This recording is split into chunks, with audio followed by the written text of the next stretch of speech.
Now, there is a certain amount of dispute between Muslim and non-Muslim scholars about the mechanism and the writing down and the transmission of the Qur'an and its attestation according to different historical methodologies.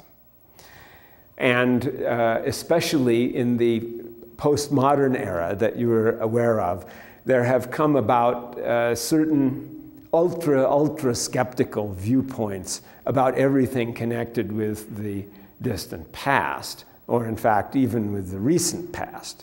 As an illustration of that, there is the book by Hayden White, the American historian, called Meta-History, in which he shows how the four major historians of the 19th century were dominated by certain tropes, and that since history always has to tell a story, if you write a book of history, it has a beginning, a middle, and an end. But life does not have a beginning, a middle, and an end. And so there's an essential falsification that enters in immediately.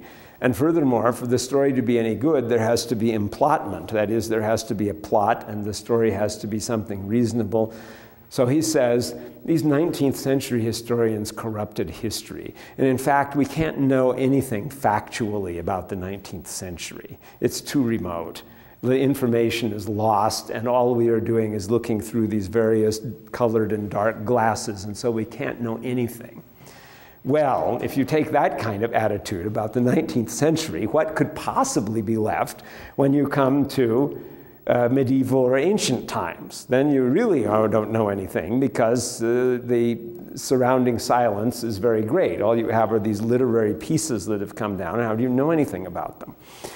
And yet Hayden White was called on the carpet because of the Holocaust, because he was saying that the skeptical idea. So some people were saying, well, if you're going to talk about historical relativism in that way, you're giving aid and comfort to Holocaust deniers. So what do you say to that, Hayden White? And so what his response was to say, well, originally there was not objective history, but now we have found the middle voice. So since the Holocaust, history has been objective, which was the weakest, poorest cop-out I ever heard anyone say anything.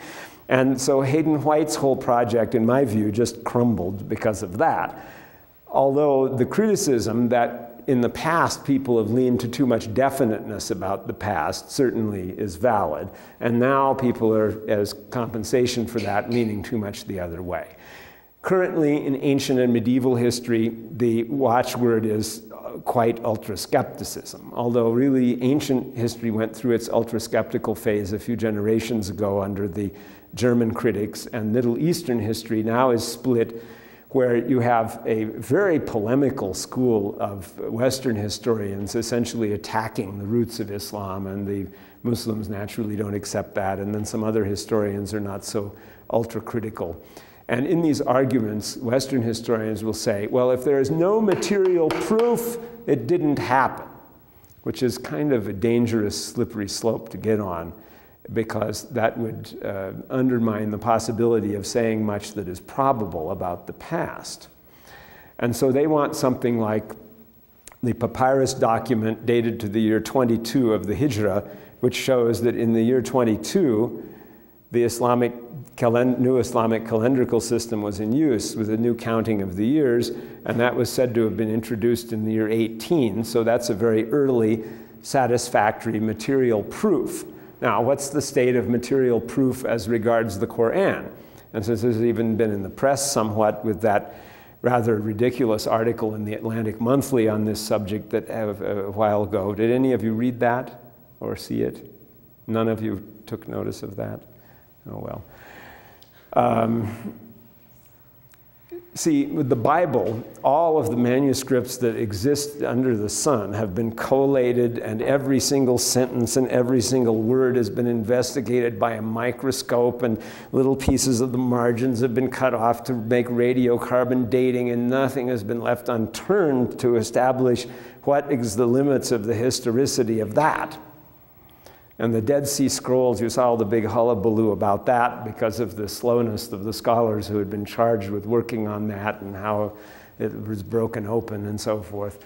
So you'd think, well, what about the Qur'an? Well, that work has hardly begun to be done with regard to the Qur'an, of collating all the manuscripts, figuring out which ones are the most ancient ones, and all of that.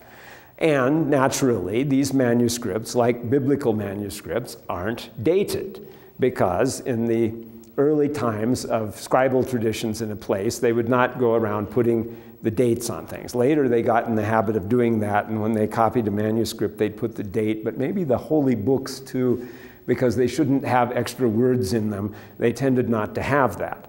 So, although I think very much later Quranic manuscripts become dated, but the oldest ones aren't. So you don't have any dates on those.